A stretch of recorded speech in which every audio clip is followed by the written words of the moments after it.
Vamos fazer contato com o médico sanitarista e ex-ministro da Saúde, Arthur Quioro. Bom dia, Quioro. Bom dia, Glauco. Prazer falar com você novamente. Prazer é nosso. Quioro, você, junto com outros pesquisadores, participou de um inquérito epidemiológico que retrata um pouco da evolução da Covid-19 na Baixada Santista. Eu queria que você falasse a respeito das conclusões desse estudo e também porque ele pode servir como parâmetro para a adoção de políticas públicas não só na região da Baixada Santista, em São Paulo, mas também em outros locais. É muito importante, porque esse estudo é um estudo inédito e ele, diferente de outros estudos que são pontuais, Glauco, que vão lá e tentam olhar como é que está a situação da exposição da Covid pela população, ele buscou em 4 fases, com intervalo de 15 dias, estimar o percentual da população dos 9 municípios da Baixada Santista que já tem o anticorpos para a Covid-19. Com isso, consegue determinar o aumento do número de pessoas que vão ser infectadas ao longo do tempo e, inclusive, pode, além de orientar, como você falou, as medidas de isolamento, o risco de transmissão, dar um cálculo mais preciso da letalidade, né? Então, o estudo foi feito, como eu disse, em 4 fases, nos 9 municípios. Foram testados em cada fase cerca de 2.500 pessoas, distribuídas de forma bastante importante. E nessa última fase, né, cujo campo foi realizado entre 17 e 20 de junho, nós identificamos 160 testes positivos, o que corresponde a 6,6% da população da Baixada com anticorpos. Isso significa, do ponto de vista prático, de que para cada 15 habitantes da Baixada Santista, um está infectado, né? O que eleva o percentual de habitantes com anticorpos, numa região de 1.800.000 habitantes, para alguma coisa em torno de 121 mil pessoas, né?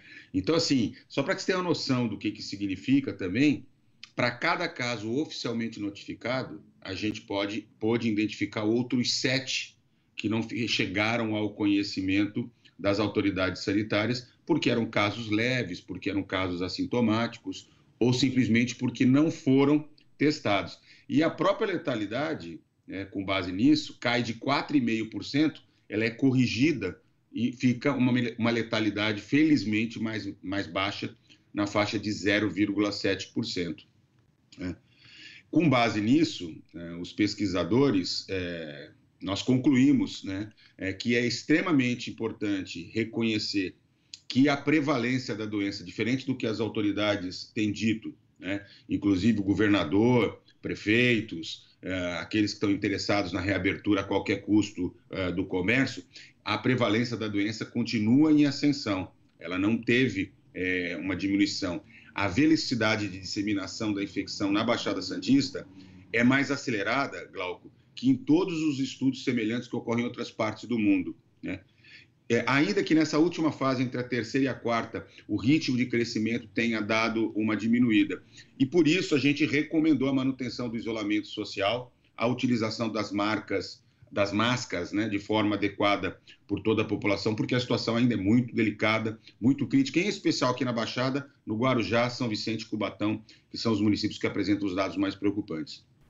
Agora, Quioro, justamente nesse aspecto, né, das medidas que devem ser tomadas, a Baixada Santista hoje está na fase laranja do Plano Paulista de relaxamento das medidas de isolamento, onde podem funcionar ali com capacidade limitada o shopping, comércio de rua e também serviços de uma forma geral. Segundo esse estudo, de acordo com essa prevalência ainda em ascensão da Covid-19, essa não seria uma classificação adequada? Esse distanciamento teria que ser mais rígido a essa altura, Quioro? Exatamente. Primeiro porque a gente identifica, Glauco, que nós temos 93,4% da população suscetível, ou seja, ainda pode ser infectado pelo Covid-19. Então, assim, a tal da ideia de imunidade de rebanho, a maioria já se infectou, então agora é menos problemática, não se deu, aliás, nem aqui na Baixada, nem no Brasil, nem em nenhum outro lugar do mundo, diga-se de passagem. E em segundo, né, eu creio que qualquer medida de flexibilização, além da oferta de leitos de UTI, que a gente sabe que está no limite na nossa região, ela deveria observar uma tendência de estabilidade, Glauco, ou seja, a diminuição da intensidade da transmissão, da taxa de transmissão. E nós, avaliando de 15 em 15 dias, Foram 4 coletas nos 9 municípios, de acordo com uma amostragem científica e tal. Nós identificamos que ainda continuam em fase de crescimento. Então, a avaliação que os pesquisadores têm é de que a abertura deste jeito, a reivindicação da região, inclusive, é passar para a fase amarela para poder abrir mais coisas, né?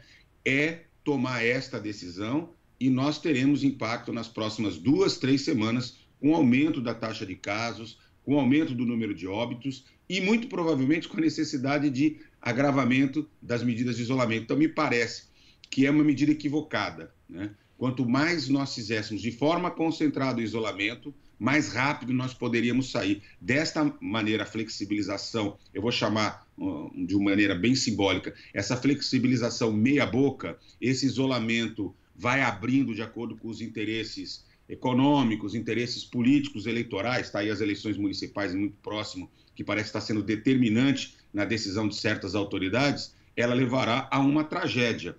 Basta olhar o que aconteceu com outras praças, outras regiões, outras capitais que abriram e agora têm que retroceder, né? Quer dizer, é arriscado fazer esse exercício de tentativa e erro, porque nós estamos lidando com a vida humana.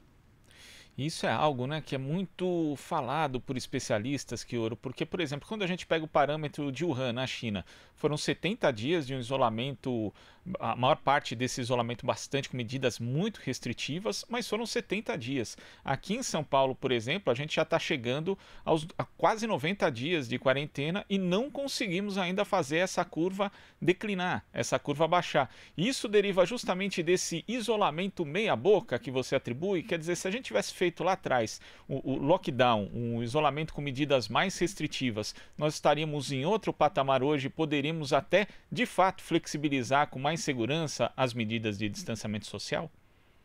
Eu não tenho dúvida nenhuma. O tal do isolamento meia-boca, vamos ser mais claro, porque pode parecer pejorativo, porque eu sei que tem um esforço grande da sociedade, da economia, dos empresários, dos trabalhadores, dos desempregados. Então, assim, a gente não pode também tratar isso, né? Eu usei essa expressão, mas ela, de fato, não é adequada. Mas esse isolamento fora de parâmetros adequados, que vai ficar aí entre 40% a 60%, ele ajuda o sistema de saúde, de alguma maneira, a que os casos não aconteçam todos ao mesmo tempo, não haja uma explosão de casos. Então, ele cumpre um papel nesse sentido, né? Ajudar a não impactar, não saturar a oferta de leitos de UTI do Sistema Único de Saúde, mesmo do sistema privado. Então, nesse ponto, ele cumpriu um papel. Não foram jogados fora esse esforço de 90 dias. O problema é que a experiência internacional, Glauco, mostra que um isolamento mais amplo, acima de 70%, que se aproxime da ideia de lockdown. No lockdown, literalmente, a gente trava a circulação das pessoas. Só circula quem tem efetivamente atividade essencial, né?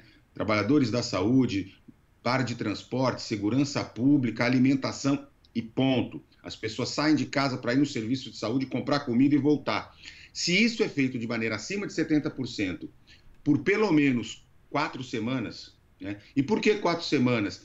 Porque é o tempo necessário para, de alguma maneira, a taxa de transmissão ficar menor do que 1, ou seja, cada pessoa infectada transmitir para menos de 1. Então, a enfermidade perde a força de transmissão, vai se esgotando o chamado período de transmissibilidade da doença, tem o período de incubação e o período de transmissibilidade. Então, a partir de um mês, se consegue isso. Veja, Portugal e Alemanha foram países que fecharam logo cedo. A Itália e a Espanha demoraram para fechar, mas também fecharam, né? E praticamente saíram ao mesmo tempo, o que mostra que o que vai variar mesmo, se fizer bem feito o lockdown, não é o tempo que demora, é a saturação sobre o sistema. Então, os dois objetivos precisam ser alcançados no Brasil. Proteger o sistema para poder atender e ninguém morrer por falta de atendimento, o que é fundamental, mas, ao mesmo tempo, diminuir a taxa de transmissão. E isso, além de ser feito no estado de São Paulo, precisa ter uma coordenação nacional, porque como o Brasil é um país continental, vejam, a gente até já conversou isso em outra oportunidade, eu dizia, vai chegar à região sul a epidemia, assim como vai interiorizar, assim como ela antes de interiorizar periferizou. Então são movimentos absolutamente previsíveis, né, que podem ser identificados, mas que estão sendo tratados em segundo plano, porque o que está imperando é a pressão econômica, é a pressão talvez política, eleitoral, e isso é lamentável. né? Porque o conhecimento científico e a possibilidade de preservar vidas está sendo colocado no segundo plano. Veja, o nosso excedente de óbitos, a gente sabia que nós, infelizmente, teríamos perda de vidas, né? Seria inevitável que acontecessem óbitos. Mas, nas melhores estimativas que nós trabalhávamos,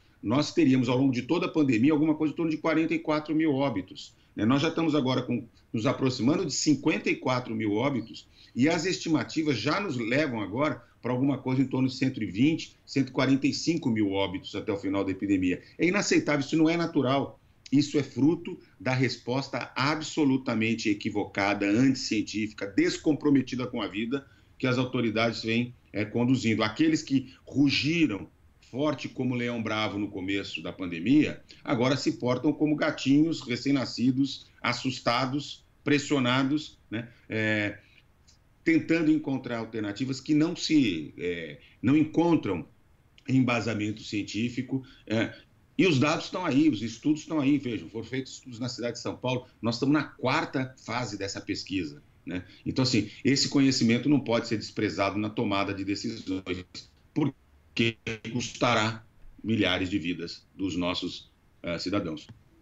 E é importante, né, que quando você fala que as medidas de isolamento, mesmo tomadas fora dos parâmetros adequados, né, segundo orientações de diversas entidades, entre elas a Organização Mundial da Saúde, ele ajudou a salvar vidas, né? Mas o problema é que, como esses parâmetros não foram respeitados, outras tantas vidas acabaram sendo desperdiçadas na prática, né? Porque elas são mortes evitáveis, que poderiam ter sido evitadas caso houvesse, como você falou, uma coordenação nacional. E às vezes a gente vê também as pessoas falando assim, olha, o senso comum, né? Olha, você vê, fez o isolamento, não adiantou nada porque está morrendo. Não, na verdade é o contrário, né? Se tivesse feito um isolamento mais sofisticado, de uma forma mais correta, teríamos evitado muitas das mortes que tivemos, não, Chioro? E tem um dado, Glauco, que a pesquisa nossa mostra, nós vamos inclusive publicar um artigo trazendo isso, que escancara a questão da desigualdade social, porque esse é um pano de fundo da experiência da Covid-19 no Brasil, diferente do que acontece no hemisfério norte. Porque quando a gente, por exemplo, na pesquisa, além de colher o sangue para poder fazer o exame, né, a testagem, a gente fez um questionário estruturado e a gente fazia perguntas sobre questões socioeconômicas, conhecimento da doença, sinais da gripe, mas também perguntávamos sobre se as pessoas faziam isolamento, se usavam máscara. Então é muito interessante porque, assim, as famílias com maior nível de renda, maior escolaridade e melhores condições habitacionais, elas, mais de 90% cumpriam o isolamento e usavam máscara de forma adequada.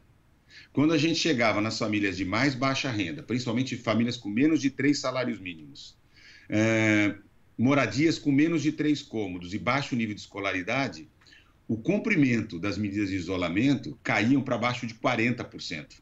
Né? Isso, inclusive, corrobora os dados que vão sendo apresentados de que as mortes e os casos de Covid se concentram entre os pobres que moram na periferia. Ou seja, o atingimento ele é profundamente desigual, como este país é um país profundamente desigual. Então, assim, é muito interessante que os setores empresários digam, olha, mas não está morrendo ninguém, ou a quantidade é muito pequena, ou reproduzindo aquele discurso do Bolsonaro, né, de que, e daí, é inevitável, quem sou eu para evitar morte, coisas desse tipo, né? Então, assim, vidas importam, né? Agora, parece não importar quando são as vidas da classe trabalhadora, quando são as vidas dos pobres, quando são as vidas das pessoas que moram na periferia, quando são a vida dos pretos, né? Então, assim, isso nos causa muita indignação, porque a vulnerabilidade social, a desigualdade social ficou escandalosamente marcada no padrão e nos óbitos, né? Então, acho que assim, era fundamental produzir uma análise nesse sentido, porque me parece que só o cálculo econômico, e é claro que é importante, inclusive para a saúde das pessoas, né? Se a economia não gira, se não tem renda, se as pessoas não têm segurança alimentar, mas é essa hora que o Estado tinha que entrar fortemente no sentido de proteger, inclusive, os pequenos e médios empresários e, em particular, trabalhadores informais, desempregados, trabalhadores de baixa renda, para que eles pudessem suportar, né, este período e cumprir o isolamento. Vejam, mesmo países que fizeram isolamento muito bem feitos, estão tendo problemas pontuais. Portugal, que é sempre apontado como um exemplo, tem enfrentado, particularmente entre os jovens, um aumento da taxa de transmissão. Então, eles já estão revendo medidas. Então, assim, tem muitas perguntas sem respostas em relação ao manejo da Covid, mas, assim, eu ouço falar, por exemplo, o governador, as autoridades aqui em São Paulo, mas nós temos o risco de uma segunda onda. Glauco, nós não tivemos ainda o término da primeira onda, né? Quer dizer, não adianta, estão iludindo a quem? Podem tentar enganar a população, chamando de volta ao shopping, chamando de volta ao consumo e etc. Tal. Nada contra o funcionamento da economia, insisto, certo? Mas isso precisaria ser feito com juízo, certo? E quanto mais rápido nós fizéssemos o isolamento social bem feito, testagem e as medidas de controle, mais rápido nós poderíamos enfrentar a recuperação da economia e a volta à atividade relativamente normal, porque até a vacina ela não será normal, né? Mas porque esse é um desejo de todos nós. Mas me parece que nós, assim, caminhamos assim, de maneira muito explícita para a ideia da endemização, ou seja, da manutenção quase que em caráter permanente entre nós da Covid, e para um genocídio, né? Porque os patamares de óbitos que nós estamos alcançando não podem ganhar outra expressão para traduzi-los. E quando você fala, Kioro, justamente dessa questão da desigualdade no Brasil que fica escancarada durante a pandemia, temos as pessoas justamente que não podem sequer se prevenir em relação à Covid-19 por conta das condições econômicas, das condições sanitárias. Muita gente não tem nem acesso à água quando a gente fala de higienização, e tem também a falta de informação de uma forma geral. Dados relativos justamente à Baixada Santista, né, com base aqui em 12.588 pessoas, mostram que apenas 45% das pessoas observadas andando nas ruas ali de 5 cidades da região usavam a máscara de forma correta. Então a gente tem ainda esse outro risco que é a desinformação, Kioro. Esse estudo, inclusive, foi conduzido pelo professor Evaldo Stanislau, que faz parte desse nosso grupo de pesquisa, foi feito com seus alunos da universidade, e ele é significativo, porque, apesar de ser um estudo muito simples do ponto de vista da sua estruturação, ele traz um resultado que confirma, né, o abandono da estratégia de comunicação como um elemento fundamental para a informação e educação em saúde. O Ministério da Saúde não usou um centavo até agora para fazer uma campanha usando TV, usando as mídias sociais, né, no sentido de poder orientar as pessoas, por exemplo, em relação ao uso da máscara. Primeiro já terceirizou, delegou as pessoas se revirarem em relação às máscaras. Ok, a população deu um jeito e está correndo atrás, virou até alguma, de certa forma, fonte de renda para as costureiras, etc. As pessoas estão tendo acesso à máscara. Mas não basta pendurá-la no queixo, não basta pendurá-la na orelha, né? Não basta colocá-la com o nariz de fora. Tem todo um cuidado de manejo que é essencial. A pior coisa é a pessoa achar que está protegida e, no fundo, ela está tão exposta quanto. Veja, eu vou dar um exemplo bem concreto, Gal, né? Um dos lugares de maior risco são os transportes coletivos de massa. O ônibus, o trem, o metrô, a van, né, que são usadas por milhões e milhões de brasileiros diariamente, né? Neste momento, alguns cuidados de higiene, alguns cuidados de comportamento são decisivos para diminuir o potencial de transmissão de quem é obrigado a utilizar e não tem um transporte limpo e seguro que as autoridades públicas deveriam oferecer num momento como esse, né? O uso da máscara, por exemplo, do álcool em gel, é um exemplo. Mas qual foi a estratégia de comunicação feita para a população, pequenos vídeos que pudessem circular por WhatsApp? A gente recebe tanta besteira, tanto fake news, tanta piadinha, né? Quer dizer, o uso das mídias sociais com uma pegada mais educativa teria sido decisivo, inclusive para nos ajudar, né, a manejar a vida, porque são hábitos, inclusive, Glauco, que a hora que a gente tiver o controle do número de casos, terão que ser mantidos.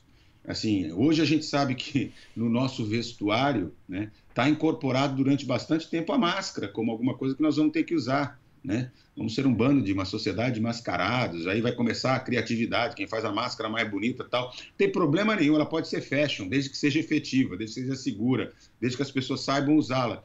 A mesma coisa vai acontecer com outras questões que são decisivas, por exemplo, a sanitização dos ambientes públicos, a higienização dos ambientes públicos. Seja como eu dei o exemplo do ônibus, do banheiro público, dos espaços lá no ambiente de trabalho. Sem isso, né, nós não vamos viver uma situação de saída do estágio de pandemia, né, de Covid que nós estamos vivendo. Insisto, os resultados da pesquisa da Baixada são muito significativos porque eles, em particular, mostram uma coisa que a gente já tinha observado na Espanha e já tinha observado na Itália, né?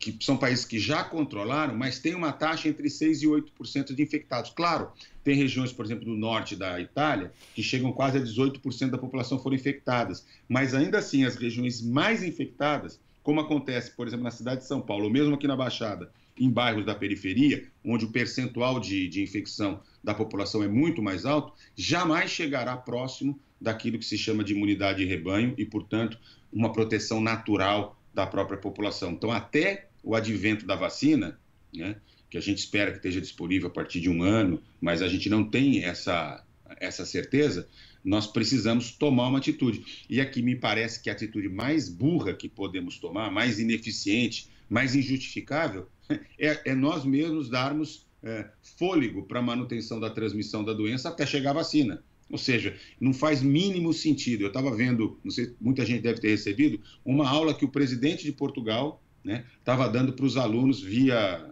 a TV portuguesa e tal, e ele explicava para os meninos, né, para os meninos portugueses lá com quem ele conversava, ele dizia exatamente isso, que essa era a atitude mais inteligente. Ora, pelo menos uma vez a gente podia admitir que os portugueses estão sendo mais inteligentes, pelo menos o presidente de Portugal, já que o nosso faz um serviço completamente o contrário, né? E Kioro, para a gente concluir aqui, grosso modo, a gente pode dizer no Brasil que temos hoje as pessoas que infelizmente não conseguem manter as regras mínimas de isolamento social por conta justamente das dificuldades econômicas e pelo fato do governo federal e também outras instâncias não terem aí garantido a manutenção da sobrevivência econômica dessas pessoas. Temos também aqueles que não acreditam, simplesmente saem, vivem a vida como se tudo tivesse absolutamente normal a despeito do elevado número de mortes que a gente tem decorrência da Covid-19, e tem as pessoas também que respeitam o isolamento social porque têm condições econômicas para isso, mas essa altura também já começam a ficar com a sua convicção um pouco mais fragilizada. Então queria que você falasse, reforçasse, Kioro, você já falou um pouco durante a nossa conversa, mas da importância não só da higienização, mas também de quem puder manter o distanciamento social, o isolamento nesse momento, continuar mantendo. Isso é fundamental. Veja, nos países europeus, por exemplo, as pessoas que ideologicamente se posicionaram contra foram fortemente reprimidas, multadas, algumas chegaram a ser presas, tal, porque vai existir gente que é egoísta, que é individualista, para não entender. No Brasil, nós temos um problema que é de ordem ideológica, né, um chamamento do presidente da República, dos seus seguidores, ao não cumprimento, ainda que parte deles pode até falar da boca para fora, mas estão preocupados, até porque estão perdendo seus parentes, estão vendo a grave situação. Então, o impacto é importante, mas ele não abrange a totalidade de seus seguidores. Mas me parece que a questão mais grave, Glauco, é aquilo que você disse, né? A não criação por parte do governo, do Estado, de condições para que as pessoas, e eu não me refiro nem só às pessoas pobres, né? Eu me refiro, por exemplo, também aos pequenos e médios empresários, que precisariam de um conjunto de iniciativas governamentais que permitisse a manutenção dos seus negócios. Claro que todo mundo está afetado, mas a manutenção dos seus negócios, a manutenção dos empregos, né? O auxílio emergencial para os trabalhadores e para as pessoas desempregadas, para as famílias mais pobres, né? A segurança alimentar. Eu, quando atendi no Hospital São Paulo, na Unifesp, eu atendi um pedreiro, né, que estava com Covid, ele disse para mim assim, mas doutor, eu não tenho como ficar mais 14 dias em casa. Se eu não sair para trabalhar, eu não ponho comida para os meus filhos. Né? Eu tenho que colocar. Então, assim, é dramático, porque a gente também não pode criminalizar a população pobre porque não consegue cumprir. Né? Às vezes as condições de moradia são absolutamente inadequadas para que as pessoas fiquem dentro de casa. Às vezes falta comida, falta capacidade de se alimentar. Então, assim, é esta tragédia, né, que toma conta. Eu acho que é o que diferencia, inclusive, a pandemia de Covid no Brasil, né, pela nossa desigualdade, pela nossa injustiça social, e a que impera em outros países. Claro que alimentada por essa postura absolutamente irresponsável, insensível, né, do presidente da República, que joga contra tudo, né? Não é por menos que eu o considero o inimigo pior nessa pandemia, pior do que o Covid, do que o coronavírus, é o presidente Bolsonaro, né? Ele fez um estrago histórico que o futuro vai mostrar para a gente. Quando a gente analisar esse período, nós vamos dizer, por que a gente tomou essa decisão de colocar isso, quer dizer, a sociedade brasileira, né, tomou essa decisão, o custo humanitário que isso teve, essa decisão teve, né? Mas, enfim, é o que nós temos aí. Meu conselho, se eu pudesse dar um conselho como médico sanitarista, como um professor universitário, alguém que está pesquisando, eu sei que é difícil, mas faça o isolamento social, use a máscara, né? Pense sempre do ponto de vista generoso, solidário, porque nós vamos sair dessa, mas nós podemos sair com mais perdas de vidas, com mais entes queridos nos deixando precocemente, ou podemos sair preservando ao máximo possível, né, aqueles que a gente ama. E quem não ama ninguém, pelo menos tem um compromisso social, né? Como cidadão, cumpra a sua parte, eu acho que vale a pena, né? É um pouquinho mais de esforço, né? A gente vai voltar a consumir, vai voltar a fazer as coisas bacanas que a gente gosta de fazer na vida, né? Mas exige da gente agora, é um momento histórico, nos últimos 100 anos, gente, é a primeira vez, isso ficará marcada nas nossas histórias de vida, nas nossas almas. A gente vai recordar desse momento como, muito provavelmente, a geração que viveu no início do século passado lembrou da gripe espanhola e do que ela causou. A única diferença é que naquela época eles não tinham informação. E hoje nós temos a ciência mais desenvolvida e muita informação, né? Está aqui a Rádio Brasil Atual, né, proporcionando essa oportunidade de quem nos escuta, quem nos assiste, né, ter um grau de consciência maior no seu posicionamento frente à pandemia de Covid-19. Chioro, muito obrigado pela sua participação aqui no Jornal Brasil Atual e até a próxima. Até a próxima. Conversamos aqui com o médico sanitarista e ex-ministro da Saúde, Arthur Chioro. Aqui você ouve as notícias que os outros não dão. Jornal Brasil Atual.